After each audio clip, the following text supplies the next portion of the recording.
We're living in a dream at the minute, you know, and I think there was over 600 people in and out of the hub today, and for us that was always the goal and the aim, to have a place and a base where we could all come and where we could all belong, just like the GAA's latest campaign of making sure everyone feels welcome, making sure everyone feels like they belong somewhere.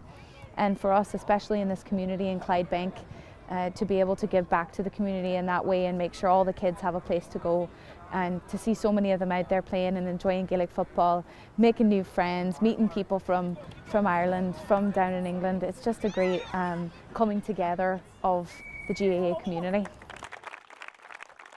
It's a wonderful day here, wonderful facility in Clydebank, and you know, so many young people enjoying the sunshine and enjoying all the games and the tournament that's going on here.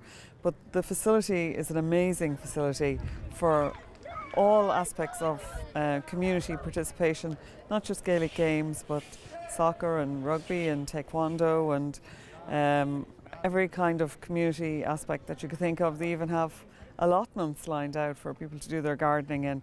So it's great to see such community spirit developing, and it's great to see that Gaelic Games is part of it. Well, it's wonderful to have such a really impressive venue. I mean, having been around inside, it's a wonderful facility, not just for the GAA, but for the community as a whole. And to see these great pitches and so many people, to just have so many people together, playing, enjoying the games, spending time together and sharing our culture. And particularly nice to see how many people are here playing who don't even have an Irish background, to show the inclusivity of GAA. Absolutely, our connections are so close. That little piece of water between us is a connection, not a division. The Clydebank hub here was a great example of how communities can come together and partnerships, and the GAA in this part of Scotland is certainly the benefactor of that.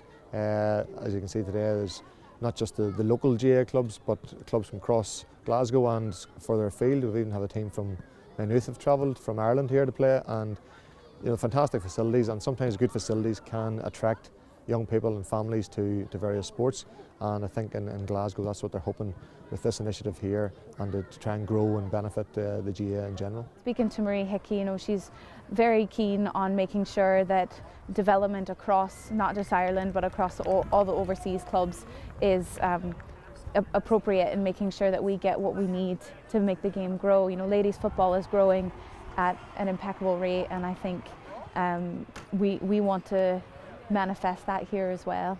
You know, they're working really hard on development here, and they have a number of under-14 teams that have come to Féile in the last number of years.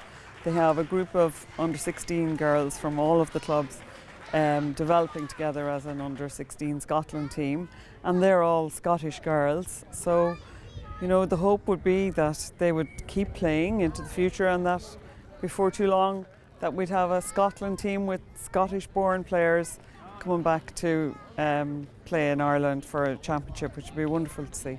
Well, the Glasgow Gaels, this would be their hub, you know, this would be their, I suppose, their home, and it's always good to have a home somewhere that they can have a base, and likewise to Consol Harps in the city. We'll be also looking at areas they can develop and call home as well.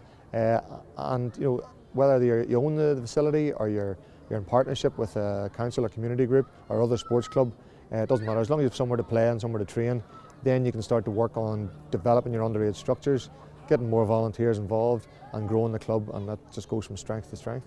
I think the potential is exponential. You know, we've already shown that we can be really successful on the pitch with the very few resources that we do have.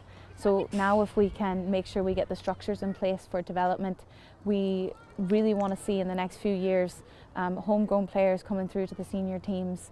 We want to see us fielding teams at every level, county and club. And I think the sky's the limit really with all of the people that we have involved just now.